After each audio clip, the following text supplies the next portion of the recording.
Olá, bom dia, meus queridos alunos do 7º ano do Centro de Estudos John Knox. Nós estamos aqui para mais uma videoaula e nessa videoaula nós iremos fazer a correção dos exercícios que você fez aí na sua casa, que são as páginas 7, 8 e 9 do nosso livro 2. E antes de começar, eu vou fazer a devocional com vocês. E eu vou ler a primeira parte de Provérbios 20, 29, que diz assim: a beleza dos jovens está na sua força. Repetindo, a beleza dos jovens está na sua força. Gente, que coisa linda, né? Então, vocês são jovens, vocês são o futuro dessa nação, e Deus quer que você use todo o seu talento, toda a sua força, dom, habilidade, inteligência, tudo que você tiver em suas mãos para a glória dele. Então, faça isso. E vamos dar continuidade ao nosso estudo de hoje, a nossa correção. Olha só, essa correção, ela faz parte das disciplinas tanto de português quanto de redação, tá bom? E antes de entrar na correção propriamente dita, eu quero explicar para vocês um pouquinho, né, da sinopse, né, do nosso filme. E, claro, do livro, né, que nós lemos um trechinho, já que ambos caminham juntos, tá bom? Olha só, a Alemanha, então tudo se passa na Alemanha durante a Segunda Guerra Mundial. O menino Bruno, de 8 anos, é filho de um oficial nazista que assume um cargo importante em um campo de concentração. Sem saber realmente o que seu pai faz, ele deixa Berlim e se muda com ele e a mãe, e a irmã, é claro, né, para uma área isolada, onde não há muito o que fazer para uma criança com a idade dele. Os problemas começam quando ele decide explorar o local e acaba conhecendo quem? O Shmuel, né? Um garoto de idade parecida que vive usando um pijama listrado e está sempre do outro lado de uma cerca eletrificada. A amizade entre eles cresce, né? E Bruno passa cada vez mais a visitá-lo, tornando essa relação muito perigosa, mais perigosa do que eles imaginam. Então, na verdade, eles não têm noção do perigo que eles estão correndo, né? O que a gente tem ali? O Bruno, um menino alemão, né? Que filho de um oficial nazista que foi mandado para lá para administrar aquele campo de concentração em que o Shmuel vive, certo? O Shmuel não tem pai nem mãe, nem família, ele vive sozinho ali naquele campo de concentração, porque o pai dele já havia sido morto lá, né?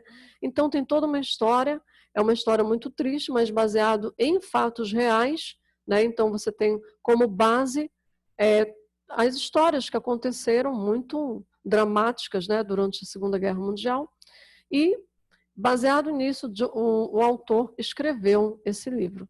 Ok, qual é o contexto histórico que a gente tem aí? Desde 1933, quando Hitler ascendeu ao poder na Alemanha, acumulando os cargos de primeiro-ministro e presidente, o destino dos judeus parecia selado. Essa perseguição durou até o final da guerra, em 1945. E qual é o objetivo? O objetivo do livro, do filme, é identificar e caracterizar o nazismo e suas práticas segregacionistas, demonstrar os conflitos e as formas de resistência e, claro, a amizade inocente sobrevivendo num ambiente de guerra e violência e hostilidade, né? E de grandes inimizades, tá certo? Então você tem ali dois meninos muito inocentes que só querem mesmo um ajuda o outro, né? O Bruno leva comida todos os dias para o Shmuel, né? E ele não entende, né, na verdade, o que está se passando. A gente observa no filme que ele imagina que lá existem praticamente as mesmas coisas que tem na cidade dele, que tem lojas, que tem um café, que tem as famílias, que tem um jardim, enfim. Ele imagina que tudo é muito parecido com o mundo em que ele vive, né? Então, mas não é essa a realidade. Você tem que assistir ao filme para poder responder as questões da apostila e também entender melhor para poder fazer essa correção de forma bem produtiva, tá? O conteúdo desse filme, desse livro, é o nazismo e a Segunda Guerra Mundial, tudo bem?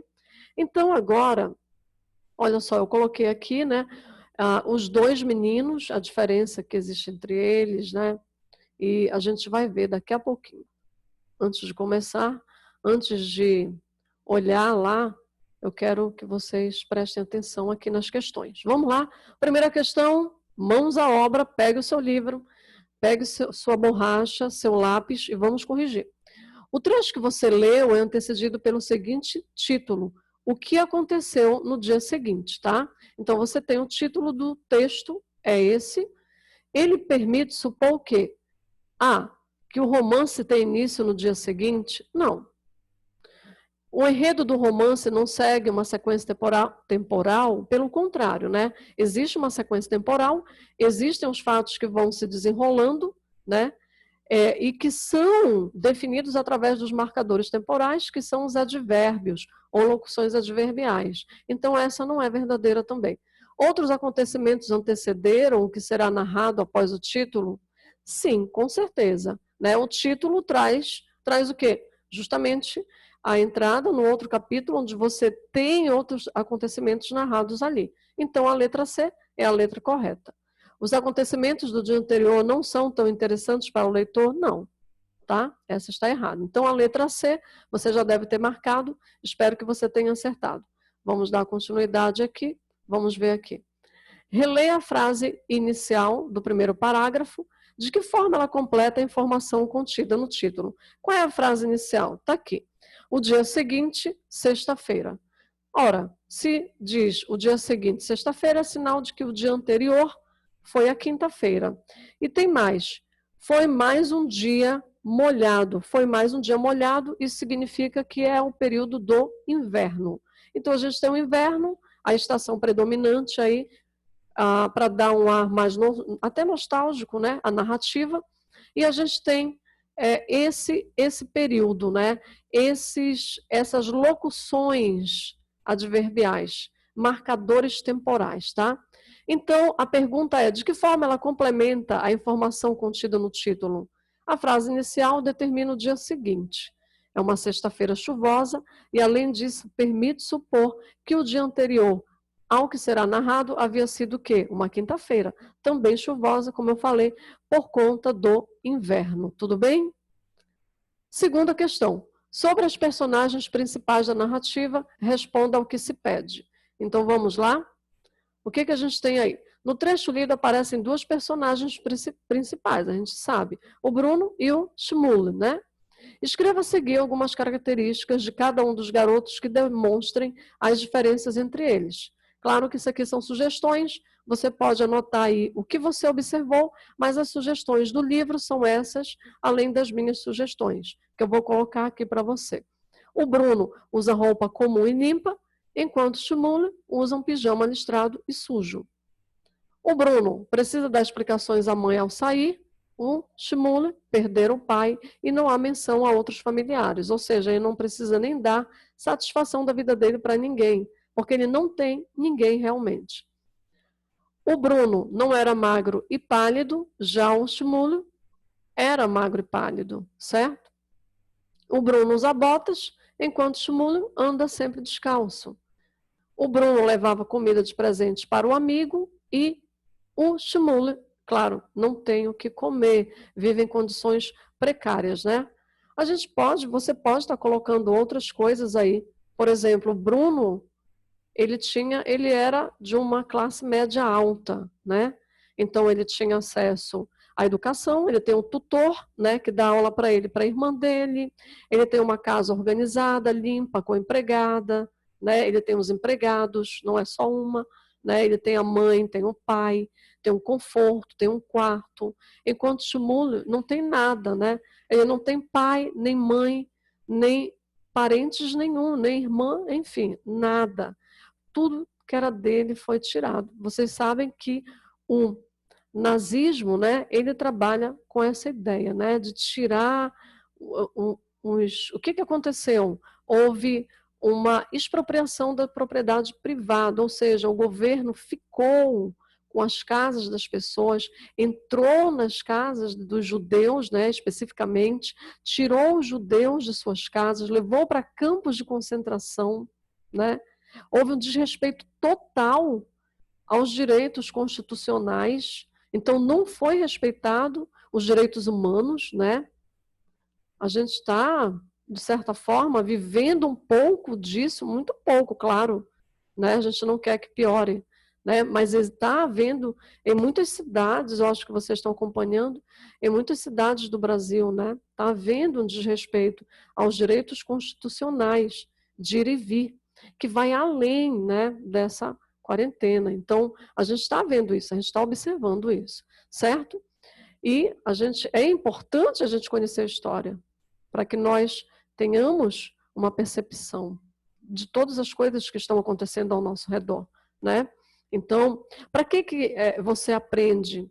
Para que você está na escola, né? Para que você possa ter essa capacidade de análise, tá? Não é só para aprender em português, meus amores. A gente não aprende só regras gramaticais. A gente aprende a analisar o mundo ao nosso redor. Então, esses textos, eles nos levam a uma análise muito profunda. E, baseado nisso, olha só, eu trouxe para você um outro exemplo da Anne Frank. Vocês já ouviram falar na Anne Frank? Não já ouviram? Então, já ouviram falar? Provavelmente, né? A Anne Frank, só para vocês terem uma ideia, ela foi uma menina judia, né? Que também morreu no campo de concentração.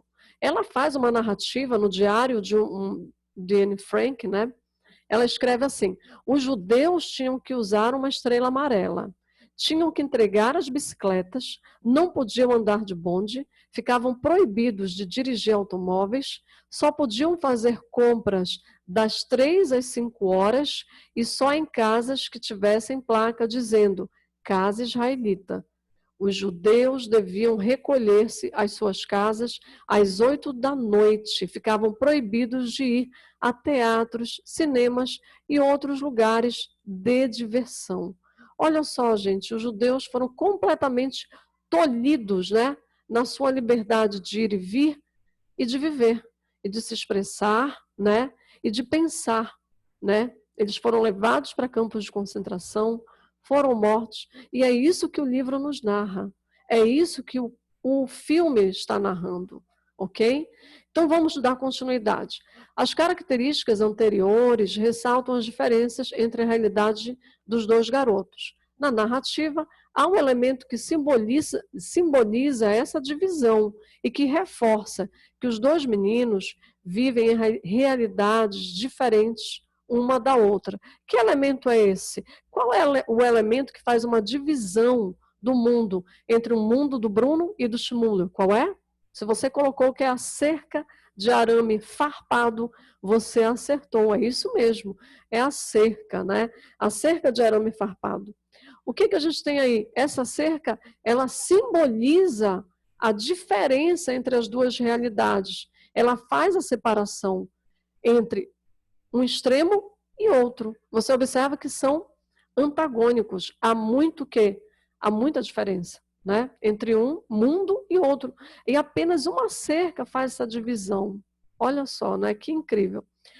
Essas diferenças, né, contudo, não fazem com que eles deixem de ser amigos. Pelo contrário, essas diferenças é que gera curiosidade, né?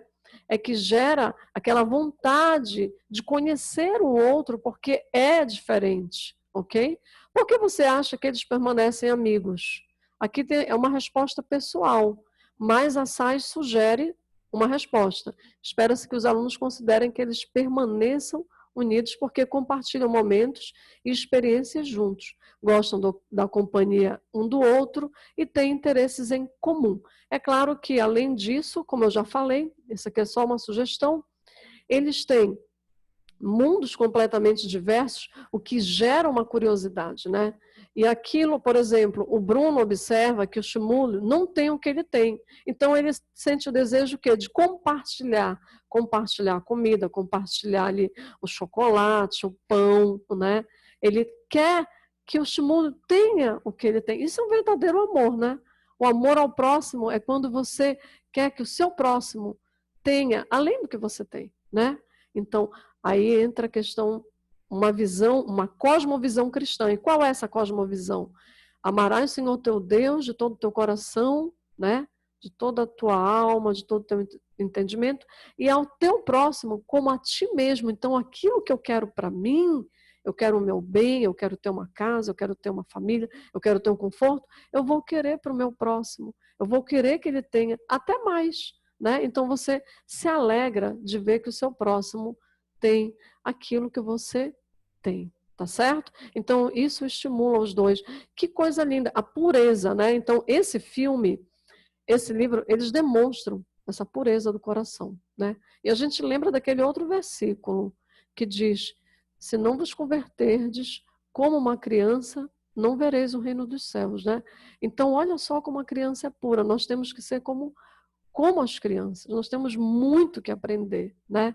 Eu com vocês, que ainda são crianças, né? Mas a gente tem que aprender mais ainda com as crianças menores, como elas são puras, tá certo? Então vamos dar continuidade? Então vamos à página 8, que diz assim: em sua opinião, se fossem adultos, Bruno e Schmuller, essas diferenças poderiam afastá-los? Sim ou não? A resposta é pessoal, mas eu vou dar a minha resposta aí. Com certeza sim, né?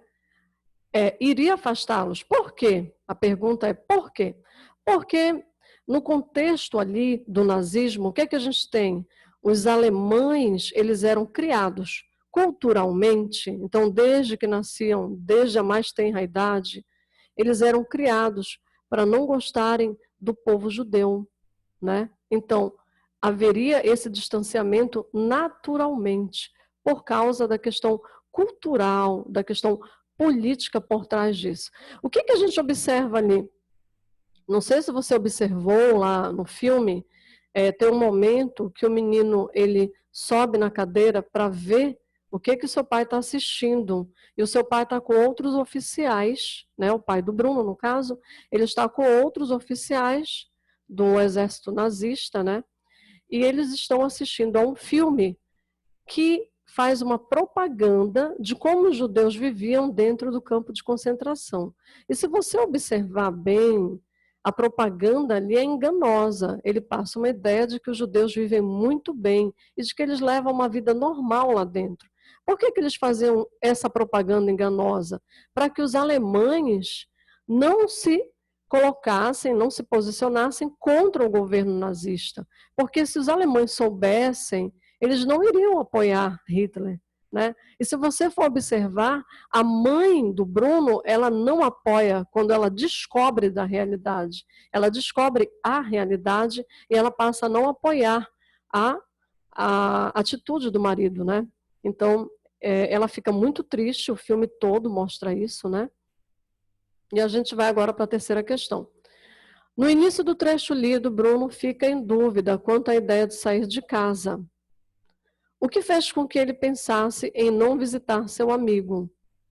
Bruno pensou em desistir por causa da chuva forte. Então a gente vê que ele fica hesitante ali, né? Tá chovendo, e agora? Vou, não vou, vou, não vou, mas ele decide ir, né? Afinal, por que Bruno não desistiu de sair de casa naquela tarde?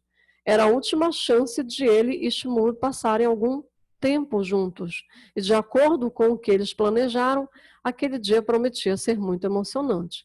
Olha só, então, qual era a intenção dele? Ele sabendo que eles iam se mudar para Berlim, né? Ele disse, poxa, eu não posso deixar de ir lá com o Shmuel, né? E aí eu também vou poder explorar aquele lugar. Eu vou conhecer de pertinho o lugar onde Shmuel mora, vou conhecer os amigos dele, né? Vou lá na lanchonete com ele. E era essa a intenção dele, era ir lá e depois retornar para sua casa. Ele não tinha intenção de ficar lá e morrer, né, como acabou acontecendo. Não era esse o plano. A intenção era explorar, porque lembra que a grande característica do Bruno era ser um explorador nato, né? Ele gostava de conhecer as coisas. E aí acontece que o pior, né? E tem lá o término da história é muito triste. O fim, o desfecho é muito, muito dramático, né? Vamos lá, para outra pergunta. Para que Shmuel precisava da ajuda de Bruno? Então temos a primeira pergunta. A principal motivação de Bruno ao passar para o outro lado da cerca era ajudar Shmuel? Justifique sua resposta com um trecho da narrativa. Claro, como diz aqui, olha, Shmuel precisava que Bruno ajudasse o quê? A encontrar o seu pai. Então, o Shmuel, ele tinha aquela esperança, ele não sabia, né, se o pai estava vivo ou morto, né? Então ele disse, Bruno, me ajuda a encontrar o meu pai. Então ele precisava da ajuda do Bruno nesse sentido, né? E o que levou o Bruno a passar para o outro lado da cerca, né? Foi para ajudar?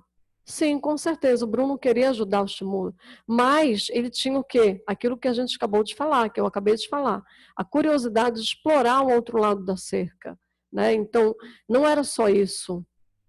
Como se pode observar no trecho. Então, vamos ler o trecho? Diz assim, ó, embora na sua cabeça, ou seja, na cabeça de Bruno, procurar o pai de Shmuel não fosse tão importante quanto a possibilidade de explorar o mundo do outro lado da cerca, ali nas linhas 27 e 28. Certo? Continuando. Quinta questão. Incomodado com o odor desagradável do pijama que o amigo lhe dera, Bruno pergunta a Shmuel quando fora lavado. Ao que o garoto responde, não sei se já foi lavado, lá na linha 40.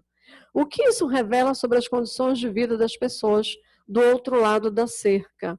Observa-se que as condições de vida eram extremamente o quê? Precárias, né? Não tinha higiene, eles não tinham acesso à água com abundância, a sabão, a uma toalha limpa. Então, a noção de higiene tinha se perdido, tinha se diluído ali, naquele ambiente hostil, naquele ambiente de sofrimento, né? Onde a última coisa que se pensava era a higiene, tá certo? Então, isso revela as condições de vida que essas pessoas tinham, que eram bastante precárias, com pouca ou nenhuma higiene, pois Shmuel sequer sabia se a roupa que havia dado a Bruno tinha sido lavada alguma vez. Aquela roupa que ele deu para o Bruno era a roupa de alguém que já havia sido levado para aquela sala onde eles colocavam, né, aquele pó, né, venenoso que as pessoas morriam. Então pertencia a alguém que já havia morrido. Vocês estão entendendo?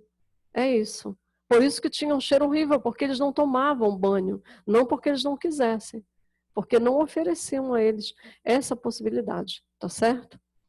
Porque possivelmente essas pessoas usavam essas vestimentas. Tratava-se mesmo de um pijama? É claro que não, né? Na verdade, eles eram prisioneiros, tá? Eles eram pessoas que estavam ali encarceradas e a gente tem ali gente pobre, gente de classe média, gente rica, né? Judeus que foram levados para lá e morreram lá, né? Tá? É muito triste essa parte da história, né? Ao vestir o pijama, Bruno ficou quase igual a Shmuel, porém algo mantinha diferente dos garotos do outro lado da cerca. O que o diferenciava? Bom, tem vários fatores, né? Aqui fala que ele não era tão magro e pálido como os meninos que ali viviam. Mas tem mais. Ele tinha cabelo, né? Os meninos tinham a cabeça rapada, né? Eram sem cabelo. É rapada, tá, gente? Não é raspada. Raspar é diferente de rapar. Olha só. Sexta questão. Depois de estarem do mesmo lado da cerca, Bruno e Shmuel sentiram um desejo de se abraçar. O que teria motivado tal desejo em cada um deles? Em Bruno, o que teria motivado, né? É que ele gostava realmente do Shmuel, né? E como fora bom conversar com ele durante o ano que se passara ali. O Bruno, ele ia para Berlim, então ele pensou, poxa, queria dar um abraço no meu amigo, né? Porque havia a possibilidade de eles nunca mais se verem. Então, isso motivava também, tá certo? A possibilidade de eles nunca mais se verem. A grande amizade que surgiu entre eles também contribuiu para que Bruno sentisse, né, esse desejo de dar um abraço afetuoso no seu amigo, tá certo? Então, vamos lá agora aqui. O Shmuel, né? o que motivava Shmuel a abraçar o Bruno? Ele queria agradecer ao Bruno por todas as bondades feitas a ele, né? Pelos pães, pelos chocolates, pela amizade, pela companhia, por ter alguém que ouvisse ele, né? Já que ele não tinha amigos, por tantos outros motivos, né? Um menino da idade dele, né? Ele viu nele uma grande amizade, uma possibilidade deles terem laços fraternais bem duradouros. Mas não foi isso que aconteceu, né? Muito triste. Ok, vamos à 7ª questão. Releia o fragmento a seguir e responda ao que se pede. Antes de continuar, só para você observar, aqui tem uma sugestão de resposta. Shmuel queria agradar o Bruno nas incontáveis gentilezas pela comida que trazia de presente e porque ele iria ajudar a procurar o pai de Shmuel, tá bom? Releia o fragmento a seguir e responda ao que se pede. Não demorou para que alcançassem o campo. Bruno abriu os olhos, assombrado com as coisas que via. Na sua imaginação, ele pensara que todas as cabanas estavam cheias de famílias felizes, algumas das quais se sentavam do lado de fora, em suas cadeiras de balanço durante o anoitecer, e contavam histórias. Pensou que todos os meninos e meninas que moravam ali estariam em grupos diferentes, jogando tênis ou futebol, pulando corda e desenhando no chão quadrados para jogar amarelinha. Nada disso se concretizou, né? Então vamos lá? Bruno encontrou aquilo que ele havia imaginado do outro lado da cerca? Sim ou não? Não. Justifique sua resposta. Bruno não encontrou nada do que havia imaginado, né? Ele achava que as pessoas que viviam lá eram felizes, mas não aconteceu isso. Ao chegar lá, ele se deparou com uma realidade completamente dura, em que as pessoas viviam em condições subhumanas, né, tratadas como verdadeiros animais irracionais, né? Então ali a gente tem homens fortes que tinham perdido toda a sua força, estavam muito magros, né, secos, sem ter perspectiva nenhuma de futuro, né?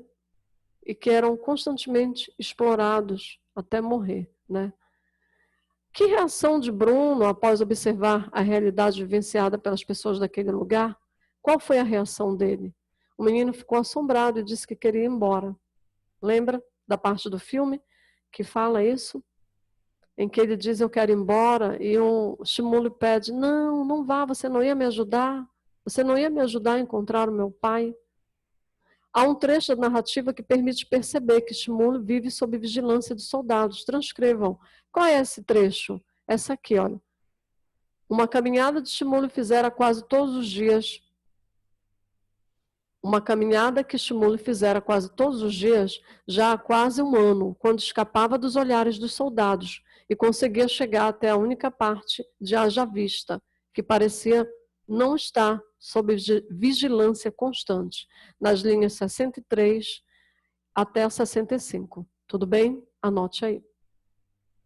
9ª questão, a gente tem. Leia novamente o trecho a seguir. Na verdade, para onde quer que ele olhasse, só via 2 tipos de gente. Se não eram os soldados felizes, sorridentes e gritalhões nos seus uniformes, então eram as pessoas infelizes e choronas de pijama listrado, a maioria das quais parecia estar olhando para o nada, como se estivessem, de fato, adormecidas. Por que as pessoas de pijama listrado estavam infelizes? Por que será? Porque elas tinham tudo de bom ali? Porque elas tinham uma família, o conforto, é isso? Não, é aquilo que eu falei agora há pouco. Elas não tinham motivo para sorrir. Elas não tinham motivo para estar alegres, porque elas não tinham mais chão, o chão que era delas, né?